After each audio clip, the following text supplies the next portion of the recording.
StraightallDay.com. Baldwin, DreUniversity.com, WorkOnYourGameUniversity.com. I was watching this little short documentary they had on YouTube about Donald Trump and his comeback to winning the 2024 election. It was something they said in that video that this video is about, which is all the way up or all the way down. And it was some, you know how they do the documentaries and they'll have different clips of different people who have some history with the subject talking about it.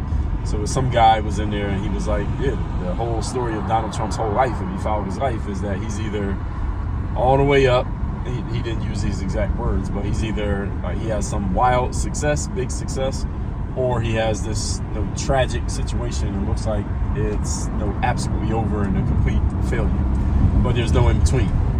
And I've heard other people talk about this as well, and whether you're talking history books or even some contemporary people, but the general idea is if you're going to live up to your fullest potential, that's the risk that you're taking on when you even go for that position.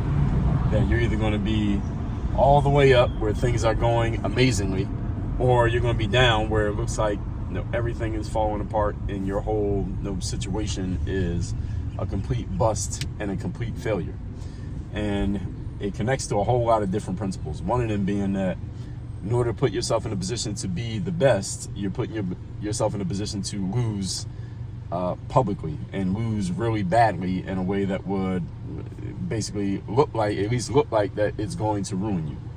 And one of my favorite books called Thick Face, Black Heart by Ching Ning Chu, she says that if you want to be the emperor of China, because I believe she's from the country of China, so if you want to be the emperor of China, you got to be willing to chop a lot of people's heads off in order to be that person, because the whole concept was about killer instinct. You got to be willing to chop a lot of people's heads off, and you got to understand that you are putting yourself in a position to where your head might get chopped off. And that's the risk that you're taking if you decide you want to go for this position. And that's the concept that I'm talking about here in this video. In that, if you compare this to how most people live, most people are not like this. Like most people, all humans we're somewhere on the bell curve. You don't know what a bell curve is? That's when you see this chart where there's a few people on the small one end of it, the left side. There's a whole bunch of people in the middle. There's a few people on the right side. Most people live in the middle.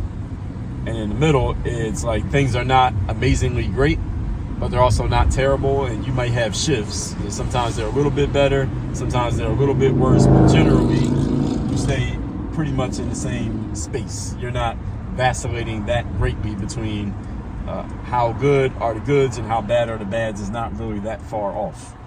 And most people, if you ask most people, I wouldn't say most, I would say a good amount of people, if you ask them, do you want to be wildly successful while taking on the risk of being of failing in a wild way, wildly failing?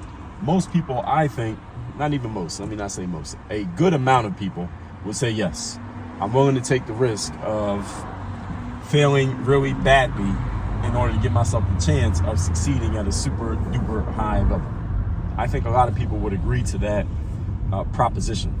The thing is, if you look at the way most people actually operate as opposed to what they say, most people don't operate in this way as if they truly believe that's the way that they want to live. Most people operate in a way of, let me just stay as safe as possible. Let me stay as close to the middle as I can. Let me not strain too far outside of the the parameters of where I've been, the parameters of where everybody else around me is, and I'm not gonna what's the word? I'm not gonna disturb the boat. I'm not gonna make the boat shake any more than I need to make the boat shake. This is the way most people operate, even though, again, a lot of people say that they want to get to that higher level, they want to get to that upper echelon. And here's the trade-off. What you have to understand is that every aspect of life has a trade-off. Anything you want has a trade-off. Anything you have has a trade-off. Even the things you don't want have trade-offs. The trade-offs of having a super high level of success is that, well, there are a whole bunch of trade-offs. One of them comes with a lot of scrutiny. It comes with a lot of attention. Some of it may be what you want. Some of it attention that you don't want. It comes with people targeting you and aiming at you simply because you are visible and available. And it also carries the risk that if you try to get all the way up there and you come up short, then you're going to fall.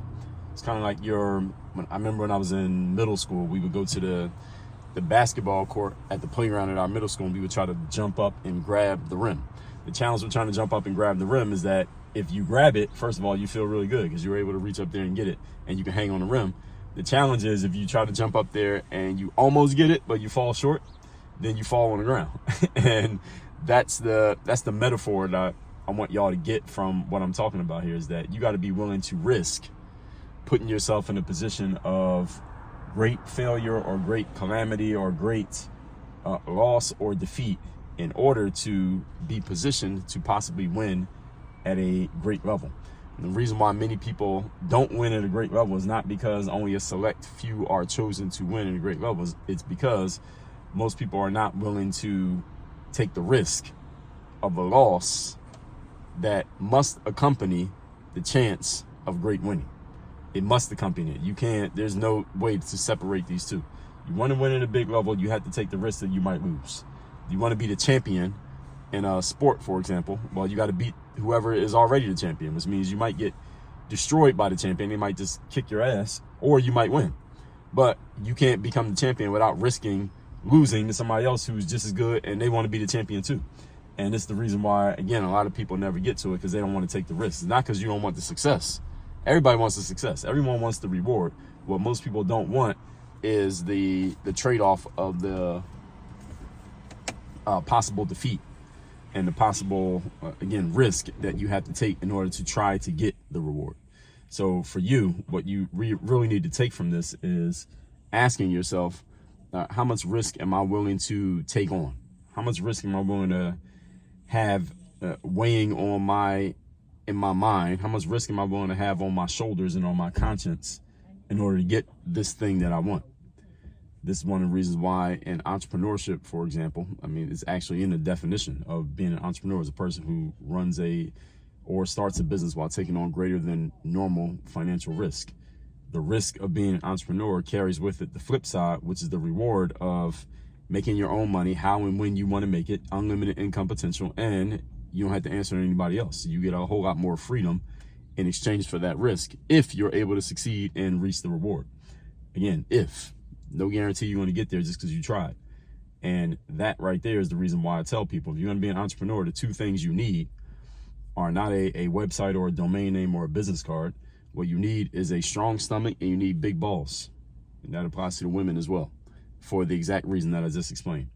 All that said, workonyourgameuniversity.com. You want to work with me directly, have me as your direct coach, and we can get all of this stuff in order, from your mindset to your game plan to your systems and to the accountability to make sure it's being implemented and executed on. That's workonyourgameuniversity.com. That link down below in the description to this vid. Work on your game.